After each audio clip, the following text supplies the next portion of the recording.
My name is Carly. I'm originally from Brisbane. My husband's from the US. We've got 5 children. We have a 7-year-old. We have my daughter Mabel, who would be 3. And then we have brand new triplets. They're 6 weeks old.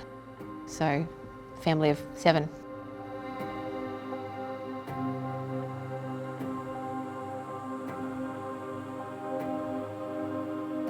So Mabel was 6.5 months old when we ended up in hospital.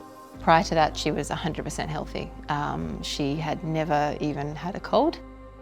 One night, put her to bed as normal. About 11 o'clock that evening, she vomited. She was quite restless then throughout the night, vomited a few times, which is, not uncommon in, things like gastro in really small children.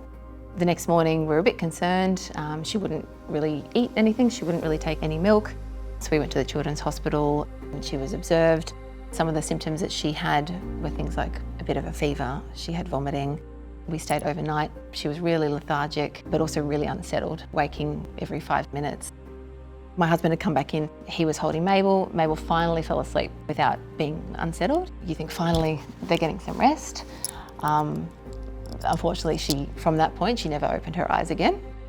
I'd actually popped out for a little bit home to have a shower, and I was on my way back. I got a really frantic phone call saying to park in the emergency bay to immediately come back in, which I did very quickly. I came back in, my daughter was in red zone in resus with lots of tubes and lots of, people around her. Obviously we were really concerned. They'd realised it's something worse than gastro, something worse than UTI, potentially some sort of sepsis meningitis caused by something like a pneumococcal bacteria. After that, we went to the ICU, where we spent a week, and unfortunately never got to take her home again.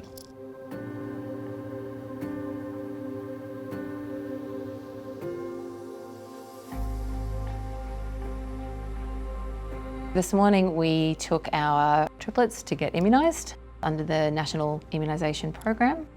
If anyone is hesitant in getting their child vaccinated, whether the reason is, they think their child's scared of needles, they don't want to see their child crying with a needle. I mean, no one wants to see that. But ultimately, first of all, your baby's not going to remember getting their vaccination. And I guess secondly, consider the alternative. Or you see them in the ICU, and then, in our case, not living with your child.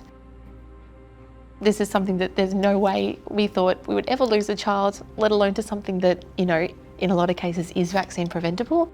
In my mind, any sort of hesitancy to vaccinate your child is completely and utterly misplaced. Why wouldn't you protect against the things that you can?